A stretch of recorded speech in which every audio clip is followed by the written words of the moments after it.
just we're kind of noticing that. So, when we think about systems change, and I should also say that Berkana and folks who developed this were really interested in the natural world, right? So, heavily invested in something called living systems theory, which says that we can take our leadership lessons from nature, right? That as human beings we are of nature, and so we can look to nature to understand how change happens, how we lead change, right? So it's a nature-based model. And so what this model says is, when systems change, systems are born, they peak, and then they die. It's a really natural rhythm, right? And as that's happening, other systems are starting to come into being. They're born, they peak, they die. Same deal, right? Like that's just the natural rhythm, right? And so that's what happens. And when instead we somehow think that systems are born, and maybe they'll just keep peaking. We can just keep making it better, we can make it better, we can make it better, we can make it better. If you look at the natural world, that's actually not just, doesn't tend to be how life happens, right? It peaks at some point, and then it's over, right? So, that's kind of the basis of the model. And so just to put this into a real context, let's talk about, and I'm going to try to avoid politics as much as possible. Some of us are feeling tender, some of us are excited. I don't know how everyone is, but I'm just saying, I don't mean this to be necessarily a political thing, although peak oil is political, right? So, oh my gosh, oil can be used for all these things. It's plastic, it's awesome, it's getting our cars, right? So, we actually have a lot of oil here. Let's keep that going, right? Oh, shoot, maybe we're not going to have enough oil for the rest of our lives, right? What is it? Oh my gosh, right? At the same time, that was happening. Other people maybe thought, well, maybe oil is okay, but they're not sure it's really the answer. Let's start to think about other things we can use. That didn't work. That didn't work. Shoot, that didn't work. Okay, that sort of worked. All right, okay, we're getting some gains here. Let's do it. Okay, look, wind, solar might actually be an option. We begin to see things happening, right? That's the new system. So, very practically, 50s, 60s, might even be longer, we see peak oil happening. And in fact, it became our way of life, right? This is just going to happen, right? And so we had we had pretty much do what we can do. We're not going to be worried about the finite of the resource. But in the 70s, people started to say, this actually might not work, right? We might need to be thinking about different options here. So for example, you saw this culturally. So Jimmy Carter put solar panels on the White House, right? He said, okay, so let's look at it. But at the same time that some folks are starting to notice an issue, the system is peaking. And you'll notice this is the highest part. And so the system tends to try to crush these new things. Right? If you just look at the pattern, we've got a lot of mass here. And so we try to crush this newness that's emerging. We try to crush this innovation. The system tries to crush the innovation. Not personal, right? Solar panels go in the White House. Reagan comes in, takes the solar panels off. Right? No, that's not the issue. So when we're talking about this, we often think about this as dominant system, right? But to be fair, this is going to be the new dominant system, right? So I don't want us to get too caught up in thinking that's bad and this is good, right? That's actually not the narrative here. The narrative is we think something, we believe something, we practice something, great, oh, maybe it's not going to work, holy crap, what are we going to do? Other people have seen it sooner than us, and so they get to work on the next system, which will eventually be the dominant system. And so it's important for us not to get too attached to this is the right place to be. Right? Same deal though, however, when we talk about this being the dominant system, there are people who've never been allowed into the system. And so yes, in the 70s, Jimmy Carter put solar panels on the White House, but there were already black entrepreneurs who were looking at wind and solar way before that, but didn't have a lot of support, right? So often folks who aren't allowed into that dominant system are making do in a lot of ways that look pretty innovative, right? So they're making do because they have to. They've never been allowed into the system. This would be different than how the originators of the model share. So just to kind of mean that, so we'll share some resources, and they don't talk about it this way, but I actually think it's pretty important to understand that even while some people start jumping off over here and saying, oh, we're going to peak and I can see it and it's not going to work, there are lots of people who just kind of start here because they don't have access to the system. So they're trailblazing and they're doing things because they can't. Now, a problematic dynamic comes in when we have people who have never had access to the system be joined who see a future and their work is co-opted, right? Or legitimized, right? But that, I mean, that is part of the dynamic, it's part of something we need to be aware of.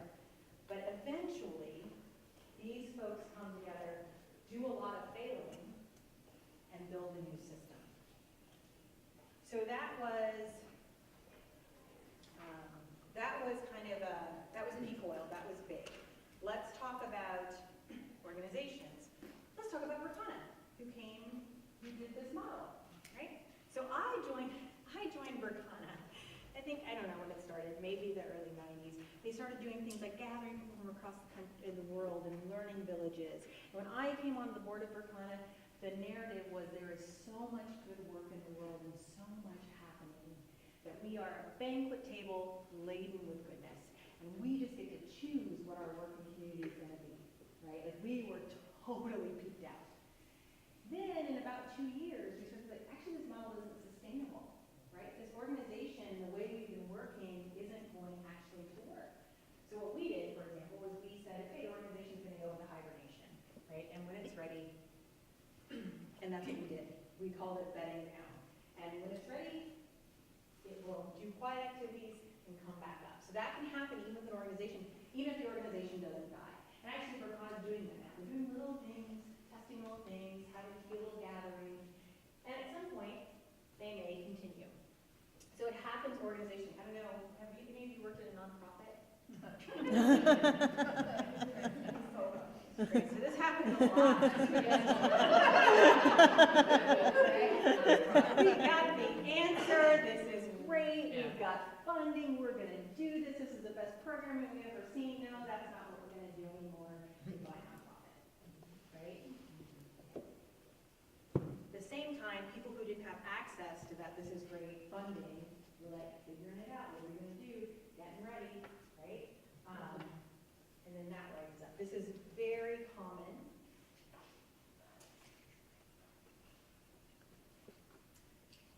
So it happens organizationally, it happens movement-wise. It happens personally, too. Right? Just trying to think what's the best example. I go for things hard, right? So that's just kind of my personality. So when I started doing yoga, I started doing Ashtanga yoga 6 days a week, 2 hours a day. Before I had children. 2 hours a day, and I was fit, and I felt great, and I was better than Donna. And then I had a baby, and it kind of stopped, and it died. So then I started walking with my baby around the neighborhood, and that was okay exercise. I didn't love it, it was okay. And then I started noticing and understanding, liking my neighborhoods. I started walking more, and then I started running, and then I was like, hey, I'm not good at this running thing, but it actually does something for me, right? And then this is great. And then I decided I was going to run a 50K for my 40th birthday, and that was a really poor decision. I haven't run a race since. It's a little different, though. I still run. Not races. It's important to understand, and so I want to say it for these examples. What happens here may be something dramatic, like I've had a baby and things stop. I've lost funding and these things stop.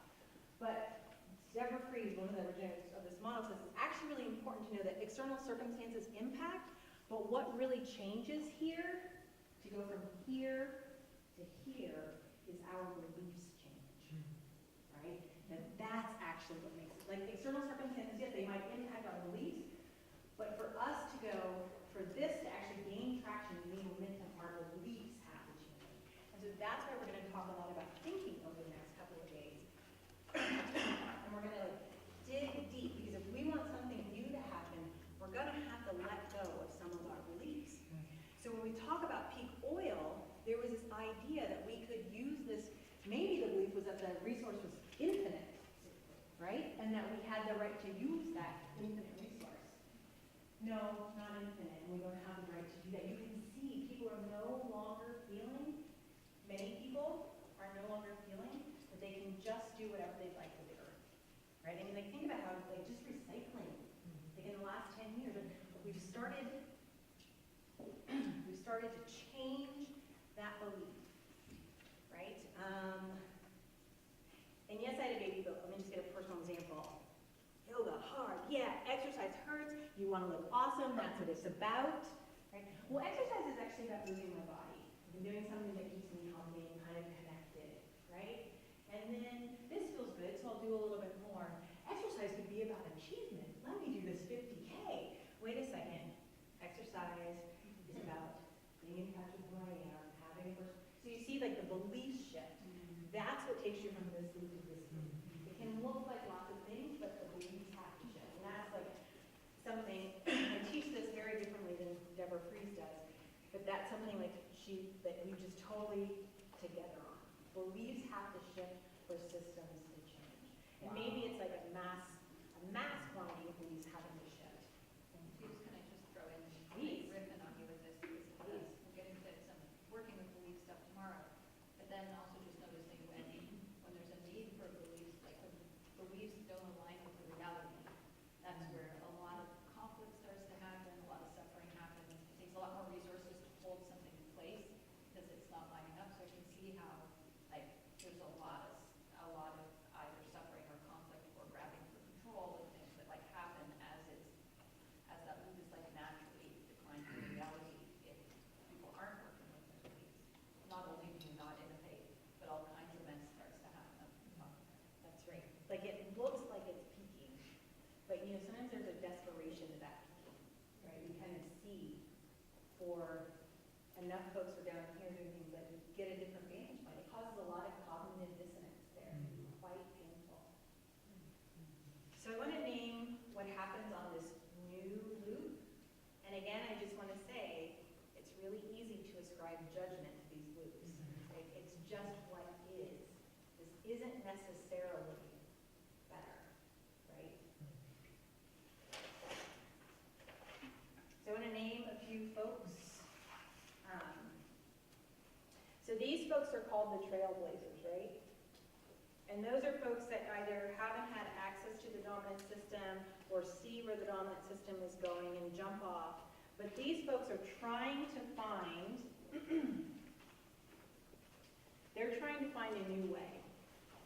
So they often are really discouraged because they fail a lot. They're often kind of a lone visionary in their organization or in their movement or in their community. They're sensing or they know that something isn't right and something new has to be born. So they're blazing a trail, they're experimenting. But this goes down for a reason because there's lots of failure here. It's not like most of the time people don't come up with a great new idea and it automatically becomes, you know, most of our work is not the iPhone. We didn't know we needed it until we had it and now it's everywhere. And I mean, like most of it, trailblazers fail a lot and they feel pretty isolated. Right? So just to kind of name, you feel if you're trying to do something different, you feel alone. Yep. That's real. That's true. That's how it is. And then eventually the trailblazers find each other and they can become a network, right? So, oh, you do that too? Oh, I'm into solar. Oh. Tuesday's talking off of page 26. Thanks. So they become a network, right? So this is where networks in this model, this doesn't necessarily go with the larger network theory, but in this model, networks are transactional, which means you give to me, I give to you. We learn with each other, but it's actually about what can you do for me, what can I do for you. We have some shared things here. So it's great Because here the trailblazers are at least connected, right? And they kind of can see, oh, I'm not so crazy. I came to an art of hosting. Maybe other people are also thinking that way, right? So we become a network. And as we continue to learn in this network, and as we start to get some successes, we become, and as we begin to build relationship, we begin to become a community of practice. So you might hear this term a lot in this training, because that's our hope, is that when we leave here, we'll have some kind of shared practice to build a community around. And so as networks learn, as they deepen relationships, they become a community of practice. And as that community of practice has more and more success, they become the new system of influence, right? So, in my community, about 2003, maybe, 2006, one person in our community decided that he wanted to have an art hosting, and he called a couple other people together and said, let's do this. And they were kind of crazy, so they gave it away. I mean, they kind of thought they were crazy, like they saw the possibility of it. But they said, well, we'll give it a try. Even if it fails, we're going to give it a try. So they gave away the training for free. So one of the leaders was a foundation. So he gave the training away for free, invited people in, said it was like one of the biggest risks he took of his professional career, including kind of running multiple levy campaigns. But to do this kind of training, to invite people in, felt like a huge risk. And so he had the training, and some folks liked it and some folks didn't, but it certainly was like a great 3 days, and that was fine. And probably 5 or 6 people from the training decided to come together around a project. In our community, it was healthcare. And they decided that they wanted to learn about hosting and what it looked like in real life. And that was around when I would actually pick that up here for our particular project, because I think even after we did that, probably a lot of failing in that project. We learned a lot of really good lessons about what not to do and how not to host. And then we kept offering our hosting trainings, we kept doing the work in the real world, and we developed a community of practice of folks in our community who've been trained. And as this work got some successes, we did more training as more people took it out. I don't think we're there yet, but certainly our community, with about 1,000 people trained, it's quite interesting to me now that when we talk about making change in our community, often these practices are where people go to. We're becoming a system of influence in our community, right? We're not there yet. It's not like, we're influencing everything. But I think in some ways we're on our way.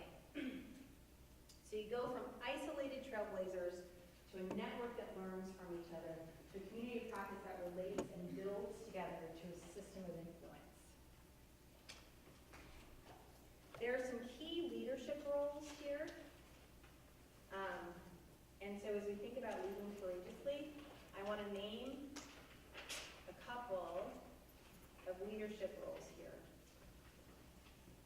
So right around here-ish, maybe even like from here to here, is this role of steward. And that is a protector role. Right? It might be, we've got a teaching system, we've got a lot going on here. I need to protect and nourish that particular piece. Right? I need to make sure the system stays on track. I want to make sure that its resources are being stewarded, are being taken care of financially. I want to take care of the people who are in this institution or organization. Right? It's a role of responsibility.